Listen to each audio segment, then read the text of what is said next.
వంకాయ తింటే దురదలు పెరుగుతాయని పెద్దలు చెబుతారు. గాయాలు తగిలినప్పుడు వంకాయ తినవద్దని చెబుతారు. ఈ విషయాన్ని సైన్స్ కూడా ఒప్పుకుంటోంది. అయితే గాయాలు తగిలిన వారందరికీ దురదలు రావాలని లేదు. కేవలం వంకాయ వల్ల ఎలర్జీ కలిగిన వారికి మాత్రమే ఇలా దురదలు వస్తాయి. కొంతమందికి రొయ్యలు పడవు, మరికొందరికి కోడిగుడ్లు పడవు. అలాగే వంకాయల ఎలర్జీ ఉన్నవాళ్ళు కూడా ఉంటారు.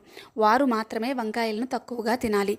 వంకాయ తినగానే చర్మంపై దద్దుర్లు వచ్చినా, గొంతులో దురద వచ్చినా, గొంతు భాగంలో వాపు కనిపించినా, కళ్ళు ఎర్రగా మారినా, వికారంగా అనిపించినా, వాంతులు అయినా మీకు వంకాయ ఎలర్జీ ఉందని అర్థం. ఆస్తమా, రోగ నిరోధక శక్తి తక్కువగా ఉన్న వాళ్ళలో వంకాయ వల్ల కలిగే అలర్జీ చాలా ప్రమాదకరం. ఫుడ్ ఎలర్జీ ఉన్నవారికి వంకాయ తిన్న తరువాత రక్తపోటు తగ్గిపోయే అవకాశం ఉంది. టమోటో, బంగాళదుంప, మిరియాలు వంటి వాటికి ఎలర్జీ కలిగిన వాళ్ళకి వంకాయ ఎలర్జీ కూడా ఉంటుంది. చిన్నప్పుడే ఇది బయటపడుతుంది.